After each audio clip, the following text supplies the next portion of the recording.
All right.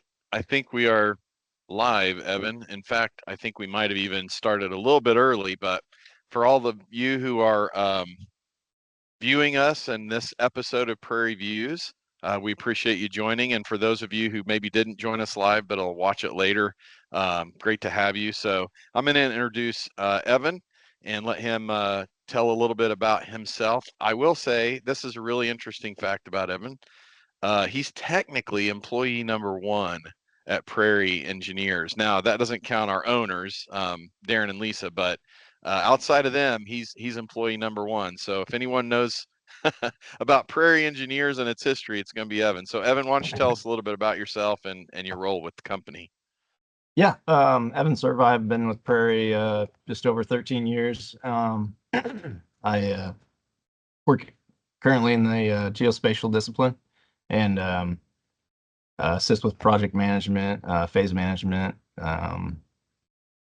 the management of equipment, and troubleshooting with equipment, and oversee the management of our fleet vehicles.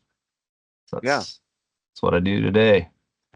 Well, what did Yeah. you start doing? Like when you were first hired, what did you start out doing?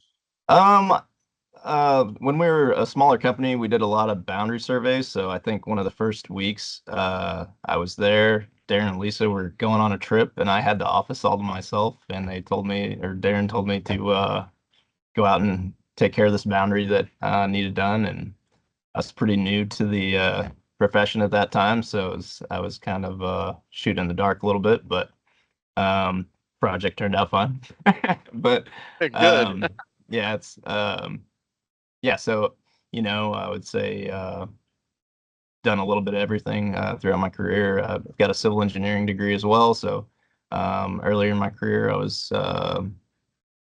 say I was splitting time, and as a smaller company, you have several roles. So I was um, I would say more diverse at that point, but Yeah. I still Yeah, have my hands in a lot of when pots. there's just three of you, you kind of do whatever needs to be done, right?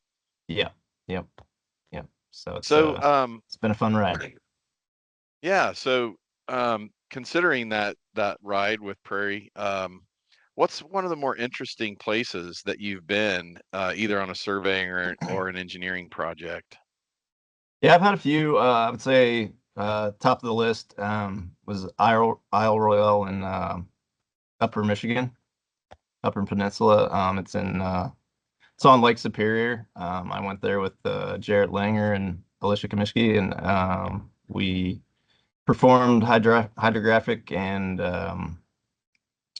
topographic surveys on the main island, and then also at a remote area about 2 hours west of the island on a lighthouse. They were doing a design for a new boat dock, and so we had to do hydrographic surveying for that, and then we did LiDAR scanning of the lighthouse itself. So created a really cool model, and it's something that we use today in our marketing, and it was a great experience. Probably one of a lifetime, really, and it gave me an opportunity to get to that island and a place I'd like to go back with my family. We didn't get a ton of time to you know get out and do any hiking and Right. have fun, but we had a little free time in Yeah. there that we got out and I've played around a actually little bit. seen So some of the LiDAR models, and I've seen some of the photographs from that trip, and it looks like a really cool project for sure. Um, oh yeah, it was a great so I'm experience. so you've seen a lot of people be hired over your tenure and a lot of different roles within the company. If you could switch roles with somebody in the company for a day, who would you switch with and why? Yeah, probably and I've done this in the past, but going out for a day with the environmental group would be a lot of fun. They get into some interesting work. I've worked with them on boundary line maintenance in the past, and so that's for the Corps of Engineers, and it's specifically what we were working on was the boundary for the Mississippi River with adjoining properties, and so we keep that line maintained and clean. And along the way, you'll run into birds you've never seen or certain plants that you don't know of, and they're experts at it, and so they know um, they know the species and fauna and flora that you're looking at, and they can really give you some good information. So that's always a fun trip. Yeah, no kidding. I found a picture in our job folders the other day from one of our environmental science projects of a big old black snake, which I remember back in the day when I was working on a land surveying crew as a teenager. I probably saw one of the biggest snakes I've ever seen. It was just a huge black snake that came out from a brush pile. They had cleared some land for us to do some topographic surveying, and man, this thing shot out from this brush pile, and I threw my elevation rod down next to it because it was so, I'm like, I got to get some concept of how big this thing is. And for my best judgment, it was somewhere between 7 and 8 feet long. It was massive. Yeah, A yeah, lot of fun. yeah. Um, No, being out and you can't beat being outside for work in good weather.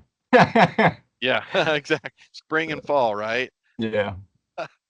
Uh, so tell me a little bit, since you've been here for a while, what kind of a professional really fits in best with Prairie, and why that kind of professional? Yeah, somebody that's you know, flexible, that not tied maybe to one specific job description that can, step outside of their comfort zone and lend a hand when needed. And, someone that can be a mentor to young engineers and surveyors and is also someone that's also open to advice from Yeah, you know older colleagues and people that have been in the field longer or just a different work environment than they're used to. I wouldn't say we do things different at Prairie, but we we're specialized and provide a good product to clients, and we've got a good track record of that. So yeah. Yeah, your answer kind of makes me think like one of the other things I wanted to ask you about today, the way we're structured and the way people are successful at Prairie, they're always collaborating with other people, maybe even in other disciplines, or looking at people who work outside of your own, you know, specific expertise. Is there something valuable you've learned um, by collaborating with other teams or other disciplines, whether it be inside Prairie or some of our teaming partners that we partner with outside of Prairie? yeah, probably one of the just biggest things is just communication across groups. Just specifically um, when we're going out to do a survey, scope is key. So reading that scope before you go out and communicating with your project manager and phase managers to, just reiterate what's on paper because of, the way things are worded sometimes can be taken a handful of ways. So having good communication, being on the same page with your team and with your client for that matter, they may have different expectations than what they read as well. And I think that's always a good thing to follow is just communicating along the timeline of the project and being sure that all the T's are crossed and the lower J's are dotted. Yeah, yeah. Uh, that makes me think, you know, the way an engineer says it versus the way a surveyor says it versus the way a construction professional says it, that can be very different, right? So, to your point, making sure Absolutely. that you ask, like, what do you mean when you say XYZ? Or what did you expect when you wrote this, specific, you know, part of the scope? And understanding, always being willing to ask, right? So that you understand what people are saying, what they mean. Yeah. Yeah. It doesn't mean you don't know, but at least, everybody's on the same page. So if you weren't in the career that you're in, Evan, what other career might you have chosen? Um, I've got a pretty good background in construction, and that's adjacent to the engineering and surveying field, and it'd probably be something in that area. Yeah, something adjacent to what I do currently. Yeah, that has to feel good because it probably means you're in a good profession that you really enjoy if you'd want to stay in something that's adjacent to it, right? Yeah, yeah, and they go hand in hand. And I mean, a lot of the projects that we do, if it's start to finish, we're We have um, from the beginning of the project, from the topo to the design to the construction. There's I've done construction observation in the past, and you know, um, it's a certain knack to do that work and to be able to work with contractors and see a project through to the finish. Yeah. I remember doing a lot of construction staking as a teenager. I've driven a lot of hubs into very rocky Southwest Missouri soil. Yeah, You yeah, wouldn't be able to tell by my physique now, but yeah, yeah. back as a Keeps you teenager, fit. a lot of Yeah, hubs. yeah, keeps you fit for sure. Um, so what's a project that you tend to be most proud of, and why are you proud of that particular project? Oh, I'll probably piggyback on what I just said. And it's an older project, small subdivision in Springfield that I worked with Matt Miller on. Yeah, it was subdivision from start to finish. So, we did the boundary of the subdivision, the the topo survey, design, EPA permitting. What else? The staking of the project, construction observation of the project, and then the final as-built of the project once it was built. So, we hit all fast, or I hit all facets of that project, and and that's wouldn't say it's unique to be able to do every portion of it, but or be involved in every portion, but to me, that's something I like to be involved in, is from start to finish. Yeah. That is cool when you do get to see something really literally from the ground up and get to be engaged with it all the way through to its, usefulness to whatever it's being used for. And in your case, residential subdivision, where people are living in their homes. And you can drive by and look at and go, man, I saw that from when it was nothing to now, Yeah, people are enjoying and playing with their dogs and their kids, and yeah, yeah, got to be pretty fulfilling. yeah, yeah. As long as there's no issues with the project. There's issues with all the projects, aren't there's always going to be something, Yeah, right?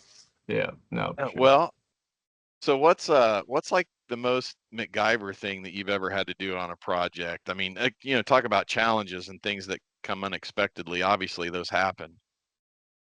Yeah, yeah, it does come up a lot, and think of a lot of different instances. We were doing construction surveying, specifically monitoring for a gasification plant reclamation, and we had to monitor the sheet piling for the excavation of the dirty soil within the gasification plant. And along that excavation, there was also a 8-inch gas main that was to not be disturbed. Wasn't really in our scope to monitor that, but the client wanted it to be monitored during excavation that was close to that gas line, and that was they requested this on a Monday, and they wanted it to be monitored on a Tuesday. So it was a really tight turnaround, and they had already scheduled the utility to come up to the site and hydro excavate the places where we'd be putting our monitors, and that's not something you can just order to put a monitor on a pipe in a day. And so we had to come up with a way that we could monitor that pipe quickly. The utility company didn't want anything attached to the pipe, so I fashioned some magnetic brackets to just sit on top of the pipe, and we had, I think, 8 locations we had to do. So I think I was up till 3 or 4 in the morning finishing these brackets, and then I had to be on site at 7. So it was a long night, early morning. But Yeah, but it got in done, right? retrospect, we probably should. Yeah, we got it done. The client was happy. We monitored the pipe for several months, and yeah, without issues. So it It's worked out. awesome. Yeah. Well, here's the last question. What advice would you have for someone who might be considering a job at Prairie Engineers? Yeah. just it kind of ties into yeah, the type of employees that would want to see come to Prairie is just, it's a flexible work environment, whether it be, working remotely, working from home or field positions or, and also flexibility within your discipline, if you have a real passion for, a certain type of engineering, we have plenty of opportunities and it's a real positive work environment and we wanted would want to invite people that share that same positivity and passion for the work. Awesome. Well, Evan, you've been a great guest, and I'm sure we're going to get lots of good sound bites out of it. So I appreciate you visiting with me today. That was great. I appreciate you having Yep. me. Yep. Well, this is Prairie Views, where all the engineers are strong, all the land surveyors are good looking, and all the scientists are above average. And we will see you next time. Thanks, Gabe.